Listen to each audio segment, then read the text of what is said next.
There ain't no doubt. What a crowd. Beautiful. Wow. Wow. What a crowd. Ooh.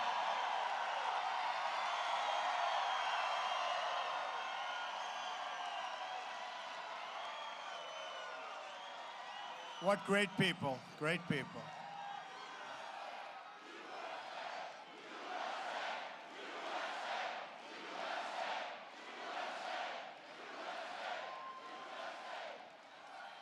I'm here today for one main reason, to say thank you to the great, great people of Iowa.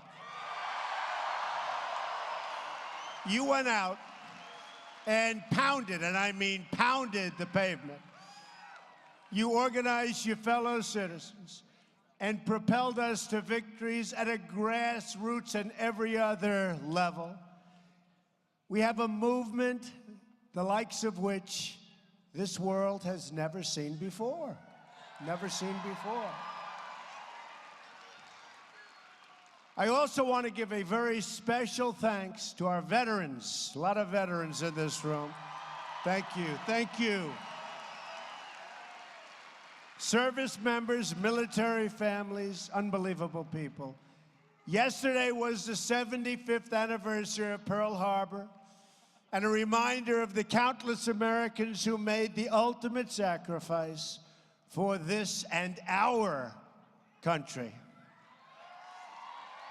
America's men and women in uniform are the finest and bravest the world has ever known. And by the way, folks, we are going to be building up our military. It will no longer be a depleted military, I promise. So to all serving in our military, and to all veterans who wore the uniform before, I say to you now on behalf of a very, very grateful nation, thank you, thank you, thank you. We're in your debt, and we will never, ever let you down. Never. We'll honor your service, your sacrifice, and that really begins with defending and respecting our American flag.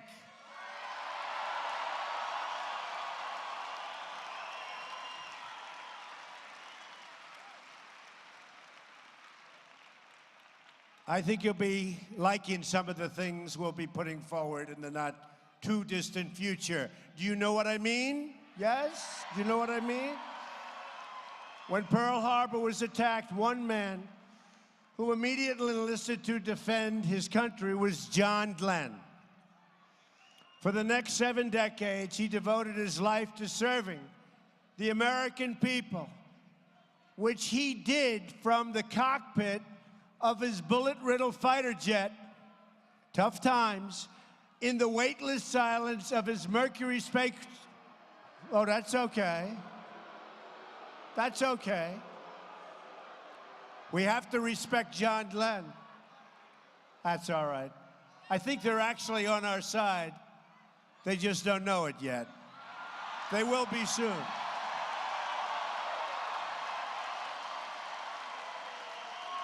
But John was also in the weightless silence of his Mercury spacecraft and later in the halls of the U.S. Capitol. Our nation mourns the passing of one of our great heroes. He was a giant among men and a true American legend who inspired generations of explorers and dreamers, and we will honor his legacy by continuing to push new frontiers in science, technology, and space. In filling my cabinet, I'm looking for people who fully understand the meaning of service and who are committed to advancing the common good. One such man who, by the way, our country has fallen in love with is General James Mad Dog Mattis. He doesn't lose. He doesn't lose.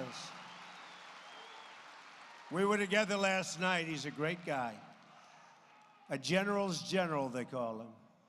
Earlier this week, I formally announced my plans to nominate him as your new Secretary of Defense.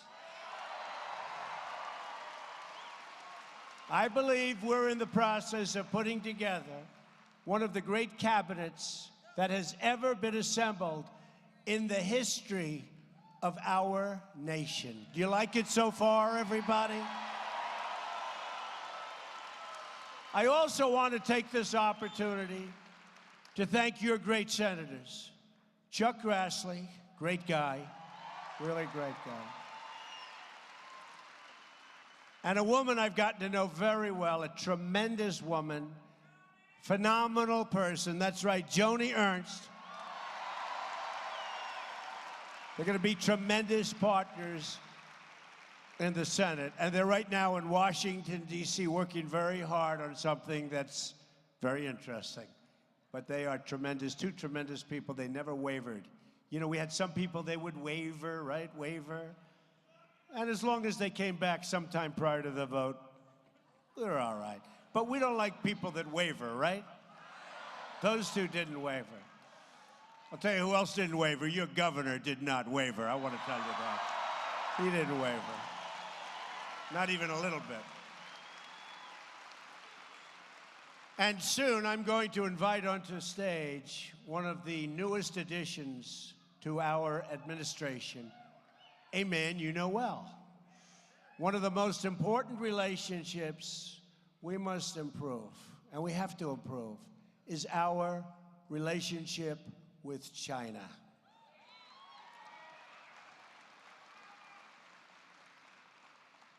The nation of China is responsible for almost half of America's trade deficit.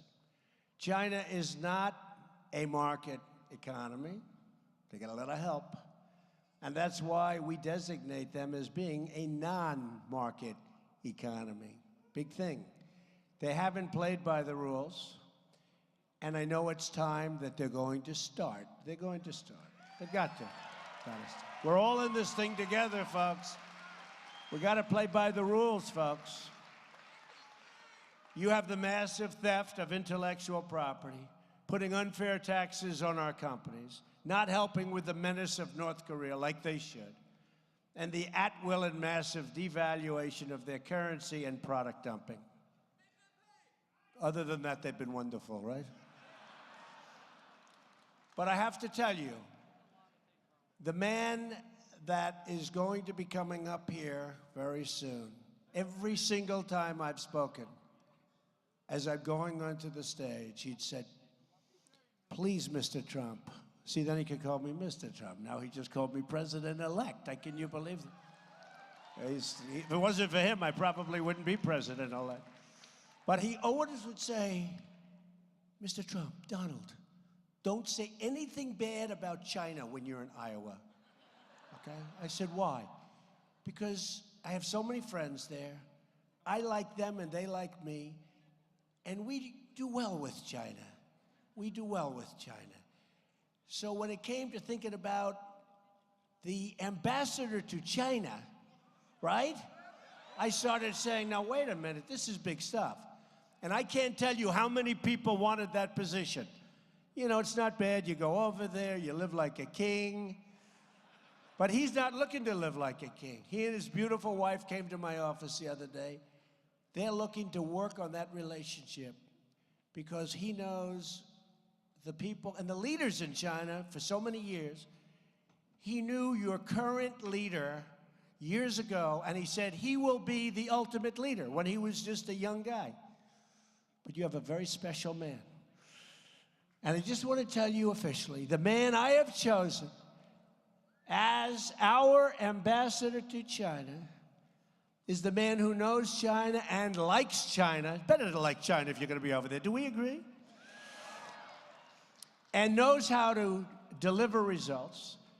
And he will deliver results, just like he's been delivering results for 23 years for the great farmers and for the people of Iowa. He's been on 6 trade missions to China and is highly respected by all of the Chinese officials. He's also a native of Iowa, America's longest-serving governor in the history of our country, 23 years.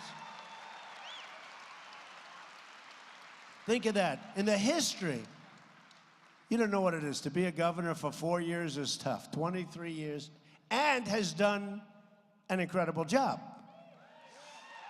He's also become a great friend of mine. I am now honored to welcome to the stage our next ambassador to China, your governor, and I can truly say your great governor, Terry Branstad. Come up, Terry.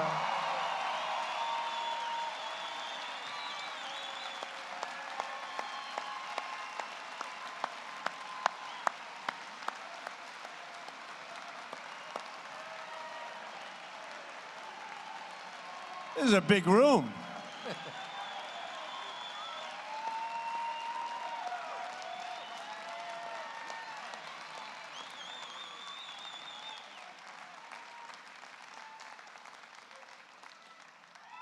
Wow.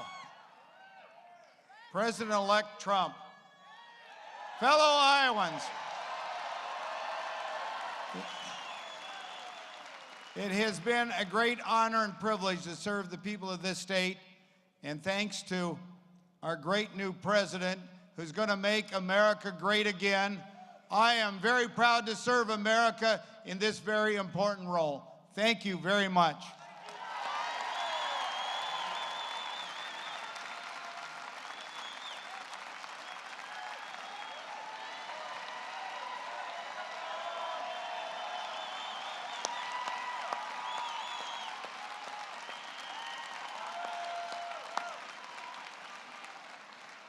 He's going to do so great. With Terry on our side, I know we will succeed in bringing our jobs back. And I also know that China, who's been so tough and so competitive and frankly dealing with people that didn't get it. But I'll tell you what, we're going to have mutual respect. We're going to have mutual respect. And China's going to benefit, and we're going to benefit. And Terry's going to lead the way. So I just want to congratulate him. But to accomplish our goals, we must reject the failed approaches of the past. Government must stop listening to the special interests and start delivering for the national interest. It's time to deliver for you, the American people, just like Iowa delivered for me. Boy, did you deliver. Boy, did you deliver. You know, just to go into this for a second. So we won almost every single county in the state. We won by over 10 points. We won one county that wasn't won since Dwight D. Eisenhower. Anybody know the name of that county? Correct. And we had a great night.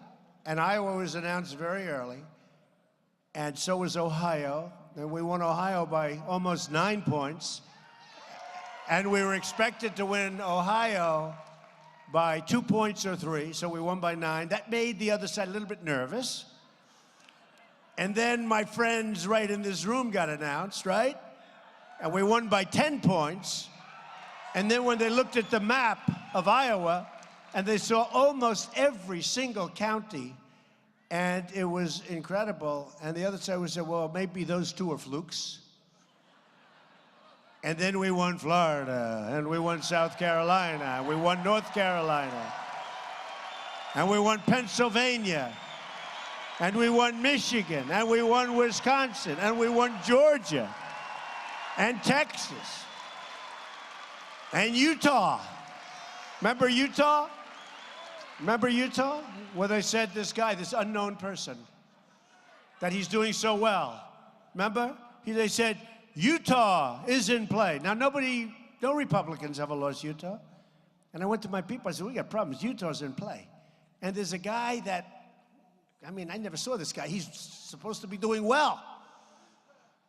And it was like, we're tied. And they had Hillary actually in third place. And this is a case where I wanted her to be in second place, to be honest. So this guy supposedly was in second place. And they said Texas, right? They said Texas, very close. Georgia, very close. And they had it so close, too close to call. This is before the election. And then the election, it's a joke, he just said it. No, well, there's a lot of dishonesty out there. So now the polls open, and they go, Texas goes to Trump. Georgia goes to Trump. Utah, right at the beginning. I won them in like landslides. I'm saying, what's been going on, right? I said, what's been going on for the last 10 weeks? They're in play. You know, the expression they use is they're in play, meaning they're very close. They weren't supposed to be in play. Guess what? They weren't in play. So it was sort of nice. So the polls opened up, and immediately they said, Trump wins Texas. Trump wins all of them. But they said, very important to me, Trump wins Iowa. That was a big one. That was a big one. That was a big one. And the numbers were so big that, you know, for the rest of the night, the other side's going around and said, that's a big number. That's a lot more than we were supposed to lose by. So I love you folks. I really, this is sort of a, you know, this is a thank you. And it's a thank you, Iowa, and it's a thank you, Ohio, and Pennsylvania, and North Carolina, and Florida, and a lot of the states that were so, so crucial. And we won everyone, and Nebraska, a guy from Nebraska. Actually, we won Nebraska too, right? We won, boom. Nebraska goes twice, and we won it twice. And we had a lot of people in Nebraska, a lot of good, wealthy people fighting us, right? That didn't work. But those wealthy people aren't so unhappy now because the stock market's gone up so much because of us that those wealthy people just got wealthier, right? No, they had a lot of buses. They were busing people from all over the place, so we still won both of them. The American worker built this country, and now it's time for American workers to have a government that, for the first time in decades, answers to them. We're going to answer to them. My plan begins with bold structural reform to create millions of really good paying jobs. Jobs. Whether it's agriculture, medicine, or military technology, we want the next generation of innovation and production to happen right here in America. And right here in Iowa, you're going to be big beneficiaries. Big beneficiaries. First, on taxes. We're going to undertake one of the great tax reforms and simplifications in American history. It's got to be simpler. Too much work, too complicated. At the center of this plan is massive tax relief for the American middle class. Has been forgotten. Forgotten. Boy, did they come out and vote, huh? They came out and vote. You know, I think both parties to a certain extent, but especially the other side, they forgot about those people. That's why I call them the forgotten men and the forgotten women. They're not forgotten anymore, folks. They're not forgotten. They're not forgotten anymore. We're also going to lower our business tax rate from 35% all the way down to 15%. That's going to be great. Going to prime the pump. Got to prime the pump. Got to get the jobs. Got 96 million people out there. We got to get them going, and they want to work. They gave up looking for jobs. They're going to have their choice of jobs. Now, you watch. They're going to have their choice. Wouldn't it be nice if you went around and you go home to your wife or your husband and you say, Harry or Sally? I don't know which one to take. I've got so many options. I've got so many options. Please, Sally, help me choose. But you're going to have that. You're going to have now options. You haven't had that for a long time. You take whatever you can get. We're going to have options. On regulations, we're going to eliminate every single wasteful regulation that hurts our farmers, our workers, and our small business.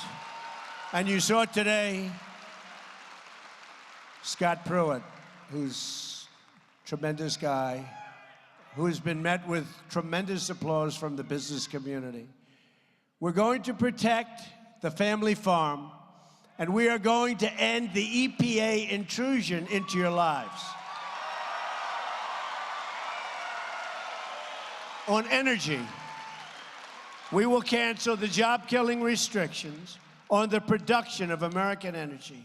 And that means lower energy prices for farmers, households, and small businesses in Iowa and, frankly, all over the United States. We will also pursue an agenda of conservation, protecting our beautiful natural resources for future Americans, your family, your children, and lots of other people. And we're going to ensure clean air and clean water for all of our people. Regulations, by the way, will be cut down to a fraction of what they are now. And believe it or not, environmentally, you'll be protected better and we'll have jobs, okay? We'll have jobs. On infrastructure, I am going to ask Congress to pass legislation that produces $1 trillion of new investment in America's crumbling infrastructure, and it is indeed crumbling. That includes major new projects for both our rural communities and our inner cities, which have also been forgotten. And we will put our people, not people from other lands, our people back to work in the process, okay? It's time to help Americans get off the welfare and get back into the labor market, and they're going to want to do it. They're going to want to do it. Rebuilding this country with American hands by American workers. We're going to do it. We're going to have people that haven't worked for years. They're going to love working. They're going to love it. They're going to be incentivized. My administration will follow two simple rules: buy American and hire American.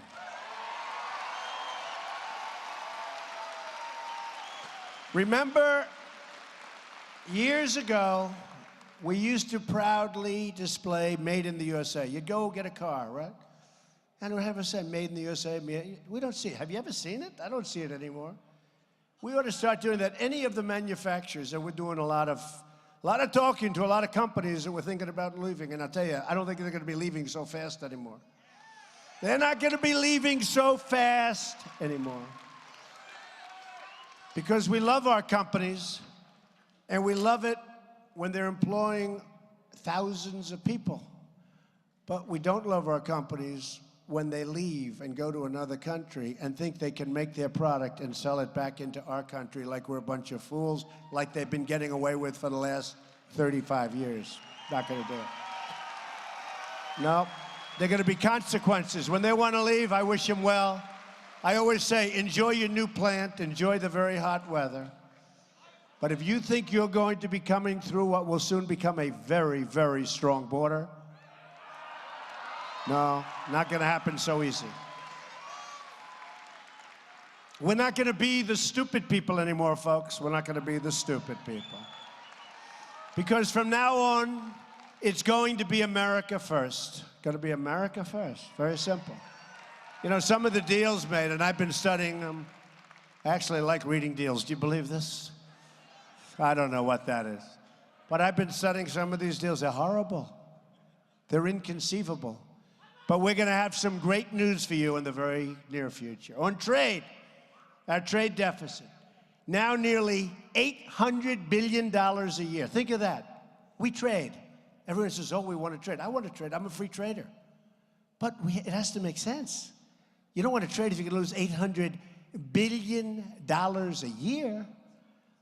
It's a chronic drag on growth and a total destroyer of jobs and the wealth of our country. So we don't want that anymore. And by the way, some of the people I put on to negotiate, you've been noticing, are some of the most successful people in the world. And one newspaper criticized me. Why can't they have people of modest means? Because I want people that made a fortune, because now they're negotiating with you. Okay? It's no different than a great baseball player or a great golfer. I mean, we want the people that are going to bring, and they're so proud to do it. These people have given up fortunes of income in order to make $1 a year. And they're so proud to do it. And you watch what's going to happen. It's going to happen fast, too. It's going to happen fast. It's going to happen very fast. And we've been given tremendous reviews on the people that we've gotten. That's why we will renegotiate our trade deals, stop the product dumping, the currency manipulation, which is totally out of control, which, by the way, makes it impossible for our companies to compete, and defend every last American job. But we're going to do it. It's going to be fun. I actually love calling these companies. I say, give me a list of 10 companies that are leaving. And I actually love calling these companies and saying, hi. And I get the president of this company. And I say, hi, how you doing? Oh, hello, Mr. President-elect, congratulations. Yeah, congratulations. By the way, while we're on the phone, don't leave. Please don't leave. Please. And we've had great success. You'll be seeing a lot more success. On the military, we will show the whole world that America is strong again. We're going to have a very strong military. I mean, there's rarely been a time when we needed a strong military and a smart military more than we have now, right? There's rarely been a time. We will rebuild our badly depleted military and ensure that our service members have the equipment, training, technology, and resources they need to get the job done. To get the job done. Now, I have to say this. Hopefully, we will never have to use the power that we're building. We don't want to use it. We believe in peace through strength. We don't want to use it. But it's got to be there. It's got to be there. At the same time, we will ensure our veterans have the best medical care in the world, including the best health care for our female veterans who have also been the forgotten people. Got a lot of forgotten people in this country. A lot of forgotten people. We'll be very strongly focused on female veterans who have really had it tougher than almost anybody. On child care, thank you. That's very nice. On child care, I'm asking Congress to pass legislation to make safe and affordable child care accessible to all, while fighting to get higher pay for women in the workforce. That's what has to happen. And ensuring women-owned small businesses can access the capital they need. We're going to be working on plans for companies, not only women, but for companies to access the capital from banks. Right now, there is no capital. You can't get a loan. And we will open it up, and you'll be able to get loans, and you're going to do great, and we're going to hire a lot of people, and you're going to expand your businesses. It's going to be a beautiful thing. It's going to be a beautiful thing. Has to happen. So many people can't get jobs. The unemployment number, as you know, is totally fiction. If you look for a job for 6 months, and then you give up, they consider you give up. You just give up. You go home, you say, darling, I can't get a job. They consider you statistically employed. It's not that way. But don't worry about it, because it's going to take care of itself pretty quickly. We want to support every young woman in America who dreams of starting and owning a small business, because that dream has not been a dream for the last long period of time. On health care reform, and I want to tell you, and I want to thank the women, because I kept hearing for months, I'm not going to do well with women. I kept saying, why? What's wrong with women? I think women are, I said, I'll trade the men for the women, right? I'll trade the men. I wanted them. And then we had the election. I did great with women. I led in many categories. And every time we'd have a rally, I'd have those beautiful pink signs up, right? Women for Trump, women for Trump. Then I'd go home, I'd turn on the television to see how massive my crowd was. And you'd never show it, they'd never show it. But they'd talk about women. Guess what? We did great with women. African American, the African American community's unbelievable. Much, much more than in the past for other people. I heard that was going to be off, and it was fantastic. Plus, a lot didn't go out and vote for Hillary, in all fairness. Hispanic community, incredible. Now, with the males, I set records, but who cares, right? Who cares about the males? I'd like to switch it. I'd rather set the records with the women, but we did very well with women. We did well with all groups. I'll tell you where we really did well. An all-time world record, not even close. Evangelicals, I love you. Evangelicals. We had such great help. The pastors, the ministers, we had such great help. And I won't go into great detail, but we will get rid of the Johnson Amendment, okay? I promise you that. The Johnson Amendment, the disaster. On health care reform, every day, the law known as Obamacare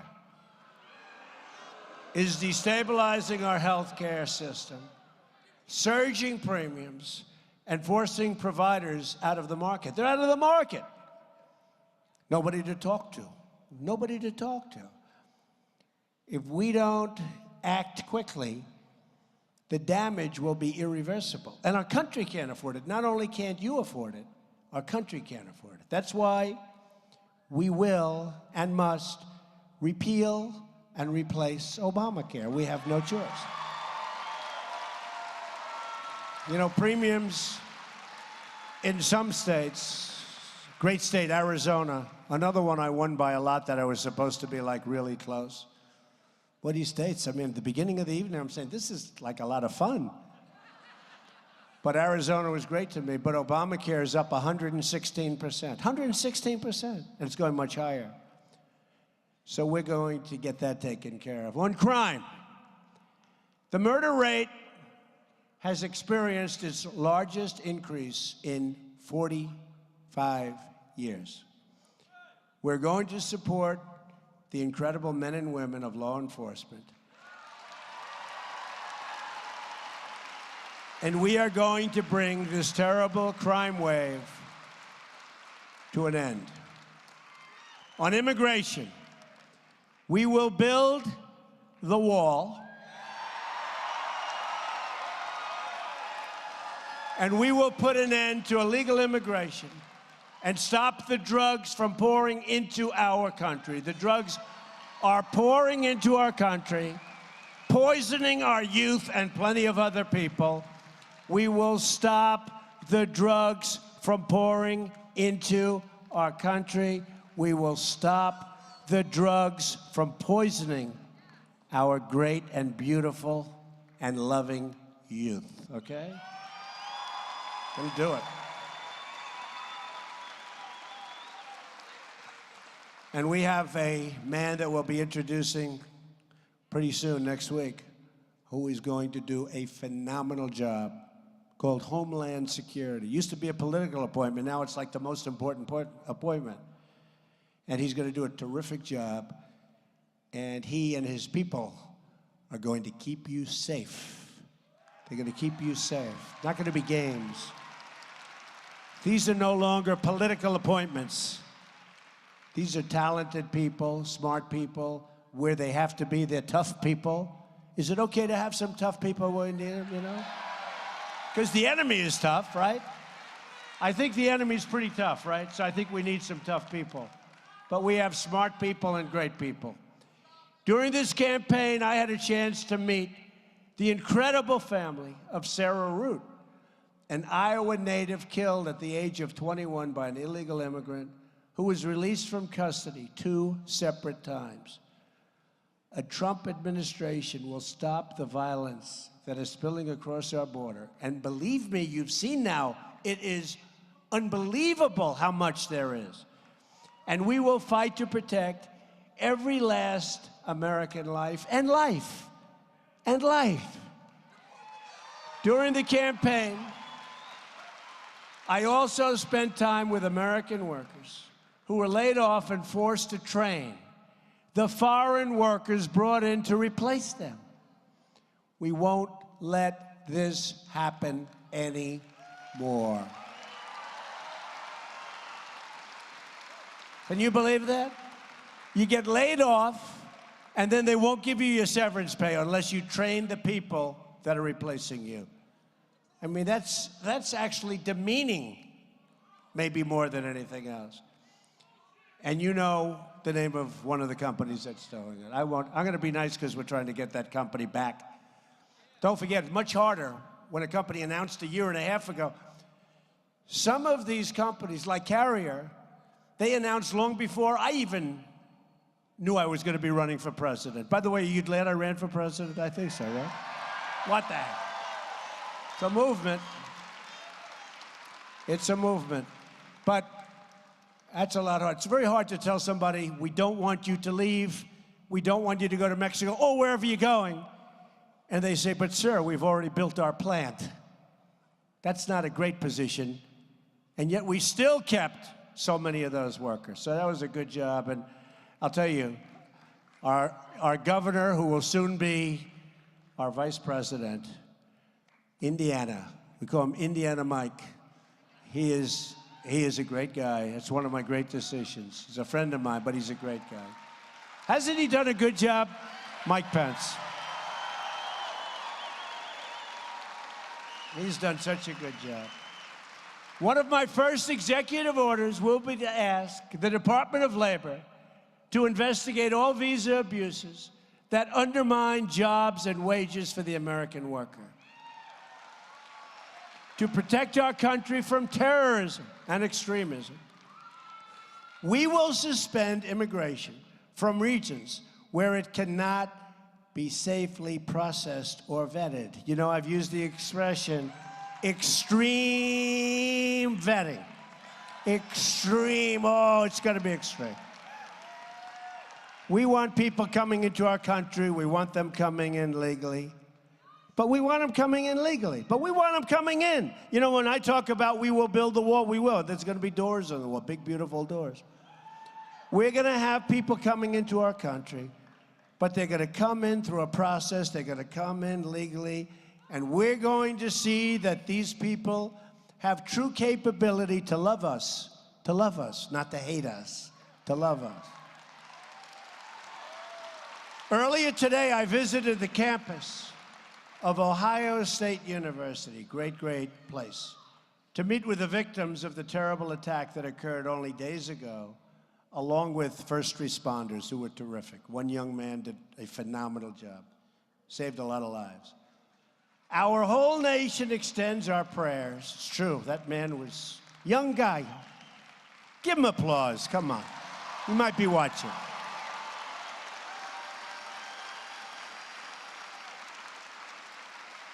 So our whole nation extends our prayers, our support, and really our solidarity, because we are solid. We are going to be together. We're going to be a strong, strong, together nation. You know, I was lucky enough to receive the Time Person of the Year. They used to call it Man of the Year, but they can't do that anymore, so they call it Person.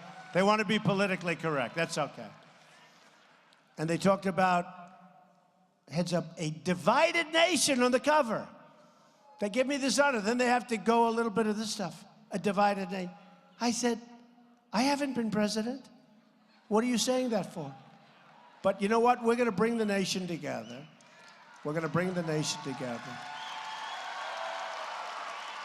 We're not going to have a divided nation. And I want to applaud the university leadership and students for their response to the attack, and their police department really have done a terrific job. And it's swift, life-saving work. I mean, they have really been, it was incredible. I met them today, they were great people.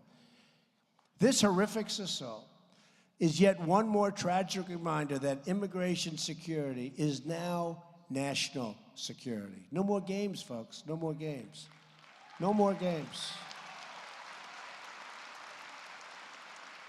A Trump administration will always put the safety and security of the American people first. It's going to be the American people first. It hasn't been that way. Hasn't been that way. You know, when I look at these trade deals that I've been studying so much over the last little while, I actually think that they meant to make them good for other nations. Now, maybe that was a concept. Because I say, how could agreement be so bad? Is it possible to be so bad? I really believe that they meant to make it good, maybe to help the other nation. But they're killing us. Are we tired of this? They're killing us, okay? How many of these can you do? So we'll change them around and we'll get it going. And you see what's going on. You see what's going on Wall Street. It's a beautiful thing. All over the world, they're talking about our country. And we haven't even started yet, right? Wait till we start. Wait till we start. Such potential.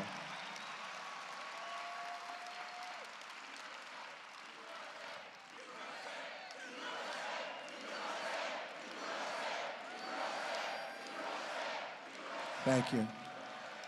We want to see Apple, and we want to see these great companies start building plants in the United States. That's what I want to see. Big plants. Their biggest plants. Ethics reform will be a crucial part of our 100-day plan as well. We're going to drain the swamp of corruption in Washington, D.C. Funny how that term caught on, isn't it? I tell everyone, I hated it. Somebody said, drain the swamp. I said, oh, that's so hokey. That is so terrible. I said, all right, I'll try it. So like a month ago, I said, drain the swamp. The place went crazy. I said, whoa, what's this? Then I said it again. Then I started saying it like I meant it, right? And then I said it, I started loving it. And the place loved it. It's drain the swamp. I mean, it's true. It's true. It's true. Drain the swamp. I will impose a 5-year ban on executive branch officials becoming lobbyists and a lifetime ban on officials becoming lobbyists for a foreign government. Can't do it. Can't do it. Not going to help. We face many challenges, but this is truly an exciting time to be alive. The script is not yet written. We do not know what the page will read tomorrow. But for the first time in a long time, what we do know is that the pages will be authored by each and every one of you.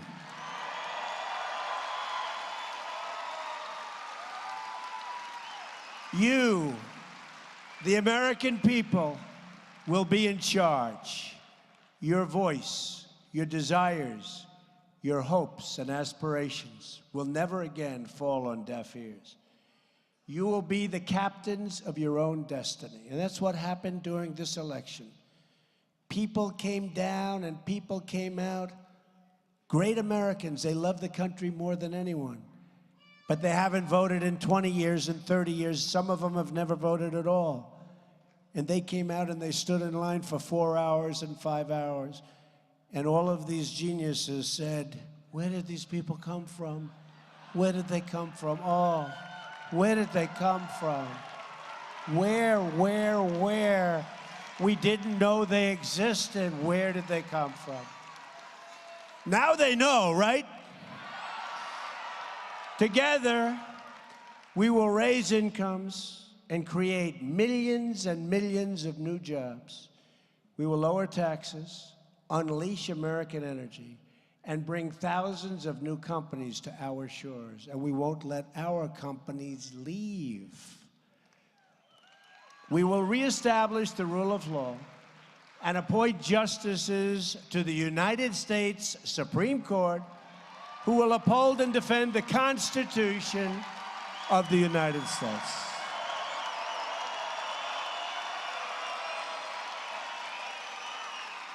So important. You don't know what you did when you put me in this position, because now we are going to have just that one subject was so important.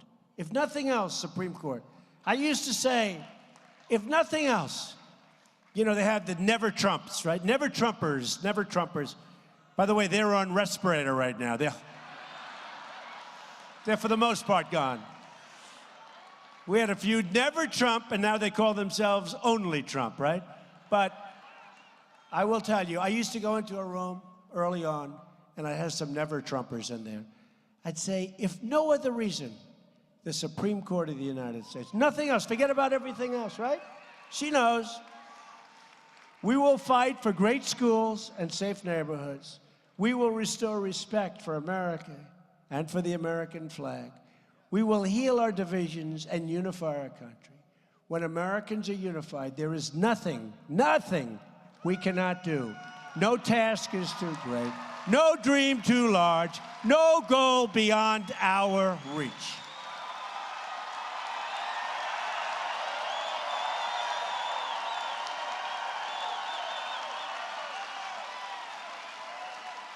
My message tonight is for all Americans, from all parties, all beliefs, all walks of life.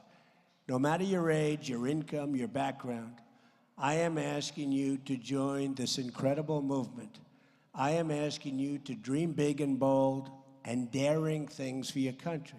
I am asking you to believe in yourself, and I'm asking you to believe again in America. It's going to be great. It's going to be great.